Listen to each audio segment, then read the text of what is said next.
Closer Railroad. Howdy there, folks. You all please stay seated as we take a ride together along the back country of Old Calico. As we go around this first curve, notice the miners' cabins built along the canyon walls. As crude as they appear, they were ideal for protecting us from the hot summers and cold winters here at Calico. Bunlar sıcak havalarda ve çok soğuk havalarda çok Of course, many miners stayed in boarding houses, mainly for modern conveniences, like home cooking. I got my nickname Hard Rock because that was exactly the kind of mining we did around here. The rock is so hard and we didn't have any water to use for mining, so we had to hack and blast away at the rock. During the boom years, Calico's 10-square-mile mining district boasted a population of nearly 2,000, with almost 1,000 actually living in the town side of Calico. After the mining ended, Calico really was a ghost town.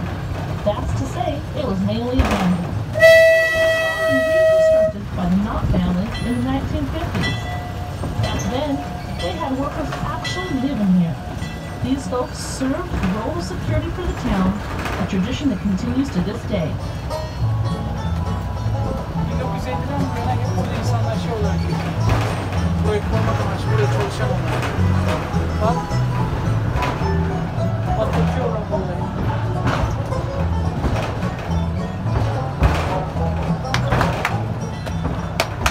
As we round this next curve, look to the left of the engine and notice the pile of rocks painted white with a white marker on top.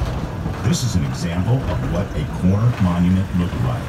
We use them on all four corners of our claims to alert everyone that they may be trespassing and to remind claim jumpers to stay away. Burası bizim. Remember how the first traces of silver were discovered right on the ground in the spring of 1881. Onu oraya sokuyorlar ki biz burada bir şey bulduk. Burası bizim. Miners came from all over, including well-known towns such as Virginia City, Bodie, and Tombstone, Arizona. I certainly do, Hard Rock. I had silver fever too. Coming up on the right is one of the original ore cars we miners used. We would push these out of the mine and stockpile our ore until we had a trainload full. Then it was shipped to a processing mill on a narrow gauge train similar to the one you're riding on now. That particular train was called the Waterloo Mine Company Railroad, and its spur was run off of it right up Calico's Wall Street Canyon. The closer a railroad could be run to the mines, the better. This large area to the left of the train was where some of the miners lived. There is still one surviving wall out there. It's outlined in white. On the mountain to the northeast was East Calico, where among others, Big Bismarck Mine.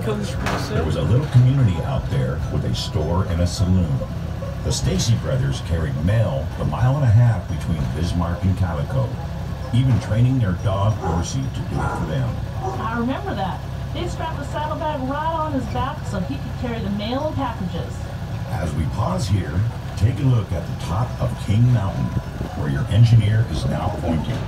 Look at the last letter in Calico and run your eyes down about 300 feet and a little to the right, and you should see a mine entrance in the side of the mountain. This is a tunnel for the Silver King Mine, one of the richest and largest mines in the Calico mining district. It produced about $10 million in silver in about 11 years. There were about 30 mines.